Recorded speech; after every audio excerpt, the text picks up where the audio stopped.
నమస్తే. Welcome to Agmax.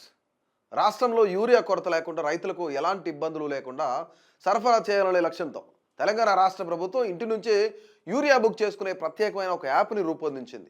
అయితే ఈ యాప్ అందరికీ అందుబాటులో ప్రస్తుతానికి ఉందా లేదా అనేది పక్కన పెడితే కొన్ని ప్రాంతాల్లో మాత్రం ప్రస్తుతానికి ఈ యాప్ను అయితే అమల్లోకి తీసుకురావాలి. పైలట్ ప్రాజెక్ట్ కింద దాన్ని డెవలప్ చేసిన తర్వాత అక్కడున్న ఏదైతే ఎదురైన సమస్యలు ఏవైతున్నాయో, ఇబ్బందులు ఏవైతున్నాయో వాటన్నింటినీ కూడా సార్ట్అవుట్ చేసుకుంటూ రాష్ట్ర వ్యాప్తంగా తీసుకురావాలని తెలంగాణ ప్రభుత్వం లక్ష్యంగా పెట్టుకుందనమాట. అయితే ఈ రోజు నుంచే యాప్ను ప్రయోగాత్మకంగా కొన్ని జిల్లాల్లో అమలుపరచాలని చూస్తుంది. అవేం జిల్లాలంటే ఆదిలాబాద్, నల్గొండ, పెద్దపల్లి, మహబూబ్ నగర్, జనగామ జిల్లాలు ఈ ప్రాంతాల్లో ఈ యాప్ను ప్రారంభించనున్నారన్నమాట ఈ రోజు నుంచి. అయితే ఈ యాప్ ద్వారా వరి పంటకు ఎకరాకు 2 బస్తాలు, వరికైతే 2 బస్తాలు, అదే మొక్కజొన్నకైతే 3 బస్తాలు ఇస్తామని చెప్పేసి రాష్ట్ర ప్రభుత్వం చెప్తుంది. రైట్. ఇక మిర్చికి అయితే 2 బస్తాలు ఇస్తామని చెప్తున్నారు. ఇది మిర్చి. ఇక యూరియా పంపిణీ చేయాలి అనేది ముఖ్యమైన లక్ష్యం. ఎకరాకు ఇట్లా పంపించాలని చెప్పేసి, ఇది పత్తికి, ఇది మొక్కజొన్నకి, ఇది మిర్చికి అనమాట. రైట్. ఈ విధంగా చెప్తున్నారు. యూరియా కావాలనుకునే రైతులు తమ స్మార్ట్ ఫోన్లో యాప్ను డౌన్లోడ్ చేసుకుని పట్టాదారు పాస్బుక్ వివరాలు ఏవైతున్నాయో వాటిని నమోదు చేయాలి. దాని తర్వాత సమీప డీలర్ని ఎంపిక చేసుకోవాలి. దగ్గరలో ఎవరైతే డీలర్స్ ఉన్నారో వాళ్ళు ఎంపిక చేసుకోవాలి. అయితే బుక్ చేసిన 24 గంటల లోపు డీలర్ వద్ద నుంచే ఆ యూరియా బస్తాలు తీసుకోవాలన్నమాట. అయితే అవి వస్తాయి, డెలివరీ వస్తాయి, డోర్ డెలివరీ వస్తాయి. అయితే ఇక్కడ ముఖ్యమైన అంశం ఏంటంటే ప్రస్తుతానికి తెలంగాణ రాష్ట్ర ప్రభుత్వం యాప్ అమల్లోకి తీసుకొచ్చామని చెప్తున్నారు, కానీ ఇంకా అసలు ఆ యాప్ పేరేంటి, ఆ యాప్ను ఎలా డౌన్లోడ్ చేసుకోవాలి, ఎలా పనిచేస్తుంది అనేది ఇంతవరకు రాష్ట్ర వ్యాప్తంగా ఎలాంటి సూచనలు ఇవ్వలేదు. మీరు ప్లే స్టోర్ నుంచి డౌన్లోడ్ చేయాలా, గూగుల్ నుంచి డౌన్లోడ్ చేయాలా, ఏం చేయాలి అనేది అసలు ఎక్కడా కూడా క్లారిటీ ఇవ్వలేదు. కాకపోతే కొంతమంది ఫేక్ మోసం చేసే వ్యక్తులతో చాలా జాగ్రత్తగా ఉండాలి. ఇప్పటికే చాలామంది యూట్యూబ్ ఛానల్స్లో కొన్ని ఫేక్ యాప్స్ ఏంటంటే ఫర్టిలైజర్స్ బుకింగ్ యాప్ అనో, లేదంటే ఎరువులు కొనుగోలు యాప్ అనో, లేదంటే ఎరువులు బుక్ చేసుకునే యాప్ అనో, ఇలా డిఫరెంట్ ఫర్టిలైజర్స్ యాప్స్ అనేవి వస్తున్నాయి. ఇవన్నీ ఫేక్ అయ్యే ఛాన్సెస్ కూడా ఉన్నాయి. అంటే తెలంగాణ రాష్ట్ర ప్రభుత్వం అఫీషియల్గా ఇంతవరకు ఏ యాప్ని కూడా చూపించలేదు, రిలీజ్ చేయలేదు అఫీషియల్గా. అయితే ముఖ్యంగా ఇక్కడ ఏంటంటే ఇక్కడ యూరియా బస్తాలు తీసుకోవాలి, లేదంటే ఆలస్యం అవుతుందని చెప్పేసి ఎవరైనా బుక్ చేసుకోవాలని చెప్పేసి ఏ యాప్ని పెడితే ఆ యాప్ని కూడా డౌన్లోడ్ చేసుకుంటే కనుక ఖచ్చితంగా మీ బ్యాంక్ ఖాతా ఖాళీ అయ్యే ఛాన్సెస్ కూడా ఉన్నాయి. ఎందుకంటే చాలామంది మోసగాళ్ళు, సైబర్ నేరగాళ్ళు చాలామంది ఉన్నారు కాబట్టి వాళ్ళతో జాగ్రత్తగా ఉండండి. అయితే 1 నుంచి 3 ఎకరాల లోపు భూమి ఉన్న రైతులకు ఒకేసారి యూరియా అందించగా 3 నుంచి 10 ఎకరాల వరకు భూమి ఉన్న రైతులకు 3 విడతలుగా పంపిణీ చేస్తారు. రాష్ట్ర వ్యాప్తంగా ప్రస్తుతం 10,000 ఎరువుల దుకాణాలు ఉన్నాయి. ఎంత ఉన్నాయి? దాదాపుగా 10,000 ఎరువుల దుకాణాలు. ఇది రాష్ట్ర వ్యాప్తంగా ఉన్నాయి, ఒక ప్రాంతంలో ఉన్నాయి కావు. ఫర్ ఎగ్జాంపుల్ డీలర్స్ అనుకోవచ్చు. అయితే ఈ సీజన్లో ప్రభుత్వం 10.24 లక్షల మెట్రిక్ టన్నుల యూరియాను సరఫరా చేయనుంది. దాదాపు చాలా పెద్ద మొత్తంలో చేయనుంది అనమాట.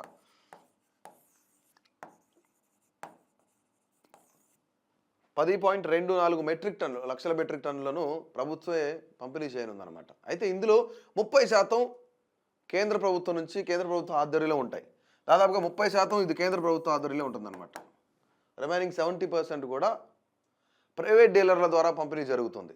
మొత్తం మనం అనుకున్న ఏదైతే 10.24 లక్షల మెట్రిక్ టన్నుల యూరియా సరఫరా చేస్తారనమాట. ఇందులో దాదాపు 30% కేంద్రాలు, అంటే 30% అంటే డెలివరీ పంపించేవో లేదంటే బుకింగ్ చేసుకునో మనం యూరియా కొనుగోలు చేసే ఏవైతే ఉన్నాయో ఈ కేంద్రాలన్నీ కూడా 30%, దాదాపు అంటే 3 లక్షలకు పైగా కేంద్రాలు స్టేట్ గవర్నమెంట్ ఆధ్వర్యంలో ఉంటాయన్నమాట. మిగతా 70% ఏదైతుందో ఈ 70% ప్రైవేట్ డీలర్లే. ఈ 70% ప్రైవేట్ డీలర్ల ద్వారా పంపిణీ జరుగుతుంది. ప్రస్తుతం ప్రభుత్వ గోదాముల్లో 4.80 లక్షల మెట్రిక్ టన్నులు ఉన్నాయన్నమాట. అయితే యూరియా నిల్వలు ఇక్కడ ఉన్నాయి ఇంత పెద్ద మొత్తంలో. కానీ నవంబర్, డిసెంబర్ నాటికి సంబంధించిన నిల్వలు ఇంకా కావాల్సిన ఏవైతే ఉన్నాయో నెలాఖరులోగా రానున్నాయి. అయితే కౌలు రైతులు కూడా భూమి యజమాని సహకారంతో వారి పట్టా పాస్బుక్ ఆధారంగా మరియు తీసుకోవచ్చు, యూరియా తీసుకోవచ్చు. రైట్. ఇక్కడ చాలా చిన్న అంశం ఏంటంటే ప్రతి ఒక్కరు ఆందోళన పడుతూ ఉంటారు కౌలు రైతులు అందరూ కూడా. మరి మాకు పట్టాదారు పాస్ పుస్తకోలేదు, మేము కౌలు రైతులం కదా, మాకు యూరియా ఏ విధంగా సమకూరుస్తుంది ప్రభుత్వం అనుకోవచ్చు. ఎవరైతే మీ యజమాని ఉన్నారో, ఎవరైతే మీరు భూమిని అతని దగ్గర నుంచి కౌలుకు తీసుకున్నారో అతని పట్టాదారు పాస్ పుస్తకం ఆ ఫోటో తీసుకొని దాన్ని మీరు యాప్లో కనుక అప్లోడ్ చేస్తే తద్వారా మీకు వచ్చే అవకాశం ఉంది. అంటే మీకు కౌలు రైతులకు అసలు భూమి యజమానికి మధ్య కమ్యూనికేషన్ మంచిగా ఉంటే కనుక మీకు కూడా యూరియా వచ్చే అవకాశం అయితే కనిపిస్తుంది ఇక్కడ. అయితే ఎలాంటి పత్రాలు లేని రైతులు వ్యవసాయ శాఖ అధికారులను సంప్రదించి మేము కూడా సాగు చేస్తున్నాం, భూమి వివరాలు దరఖాస్తు సేకరిస్తే పరిశీలించిన తర్వాత యూరియా అందజేస్తారు. అంటే ఇక్కడ పట్టాదారు పాస్ పుస్తకం లేకపోయినా సరే కొంతమంది సాదా బైనామాల పేర్ల మీద భూములు కొని ఉంటారు. అంటే వైట్ పేపర్ల మీద రిజిస్ట్రేషన్ చేసుకొని భూములు కొని ఉంటారు. వాటికి సంబంధించిన జిరాక్స్లు కానీ, వాటికి సంబంధించిన సర్వే నెంబర్లు కానీ ఎవరైతే మీ సంబంధిత అధికారులు ఉన్నారో వాళ్ళకి మీరు అవి సబ్మిట్ చేస్తే కనుక వాళ్ళు దాన్ని సార్ట్అవుట్ చేసే ఛాన్సెస్ అయితే ఉంది. అయితే ఒక రోజులో యూరియా తీసుకునే విధంగా రూపొందించిన ఈ యాప్ దేశంలోనే మొదటిసారి తెలంగాణలో ప్రారంభమవుతుండగా ఇక్కడ విజయవంతమైతే ఇతర రాష్ట్రాల్లో కూడా అమలు చేయాలని చెప్పేసి కేంద్ర ప్రభుత్వం యోచిస్తోంది. కానీ ఇక్కడ రాష్ట్ర ప్రభుత్వం ఈ యాప్ని తీసుకొస్తే కేంద్ర ప్రభుత్వం కూడా ఆలోచిస్తూ ఉంది. అంటే ఇది మంచి యాప్ అయ్యే ఛాన్సెస్ అయితే ఉన్నాయి. అంటే ఇక్కడ ముఖ్యమైన అంశాలు అంటే గుర్తుపెట్టుకోవాల్సింది, ఇందులో పాజిటివ్ ఎంత అయితే ఉందో నెగిటివ్ కూడా అలానే ఉండే ఛాన్స్ ఉంది. ఎందుకు అంటే రైతులు స్మార్ట్ ఫోన్లు యూజ్ చేయలేరు, బుకింగ్ చేసుకోలేరు, రైట్. కొంతమంది చదువుకున్న రైతులు ఉంటారు, స్మార్ట్ ఫోన్లు వాడేవాళ్ళు ఉంటారు. వాళ్ళ కోసం తెలుగులో కూడా ఈ యాప్ని డిజైన్ చేస్తే ఇంకా మంచిది, రైట్. కొంతమంది ఒకవేళ చాలా అంటే కొంతమంది చదువుకోని రైతులు కూడా ఉన్నారు కాబట్టి వాళ్ళ గురించి కూడా ప్రభుత్వం మరొక్కసారి ఆలోచిస్తే బాగుంటుంది అనేది చాలామంది విశ్లేషకుల మాట ఇది. అయితే ఇక్కడ యాప్ ద్వారా ఎవరైతే మధ్యవర్తులు ఉన్నారో, డీలర్లు ఉన్నారో, బ్లాక్ మార్కెట్లో దందాలు చేసేవాళ్ళు ఉన్నారో వాళ్ళందరికీ చెక్ పెట్టే ఛాన్స్ అయితే చాలా క్లియర్ కట్గా కనిపిస్తుంది. ఎందుకంటే భూమి ఆధారంగా, సర్వే నెంబర్ ఆధారంగా ఎన్ని ఎకరాలు సాగు చేస్తున్నారే దానిపైన యూరియా ఇస్తారు కాబట్టి సో ఇక్కడ ట్రాన్స్పరెన్సీ అనేది చాలా క్లియర్గా కనిపిస్తుంది. అయితే రబీ సీజన్లో ఈ విధానం సజావుగా సాగితే దేశవ్యాప్తంగా అమలులోకి రానుందనమాట. యాప్లో రైతులు, సిటిజన్లు, శాఖ అధికారులు, డీలర్లకు వేరు లాగిన్లు కూడా ఉంటాయి. ఎందుకంటే ఇక్కడ ముఖ్యంగా మొబైల్ నెంబరు, ఓటీపీ ద్వారా లాగిన్ అయ్యాక రాష్ట్ర వ్యాప్తంగా అందుబాటులో ఉన్న యూరియా బస్తాల సంఖ్య కనిపిస్తుంది. అయితే రాష్ట్రంలో ఎన్ని యూరియా బస్తాలు ఉన్నాయి, ఎన్ని మెట్రిక్ టన్నులు అందుబాటులో ఉన్నాయి, వాటి అనేది చాలా క్లియర్ కట్గా కనిపిస్తుంది. రైతులు జిల్లా ఎంపిక చేసి సీజను, అలాగే పాస్బుక్ నెంబరు, ఏ పంటను ఎన్ని ఎకరాల్లో సాగు చేస్తున్నారో కూడా నమోదు చేయాలి. అంటే వాళ్ళు సాగు చేసే విస్తీర్ణాన్ని బట్టి 15 రోజుల కాల వ్యవధిలో 1 నుంచి 3 దశల్లో ఎంత యూరియా అందుతుందో వివరాలు కూడా యాప్లో చూపిస్తాయి. అంటే చాలా క్లియర్ కట్గా ట్రాన్స్పరెంట్గా ఉంటుంది.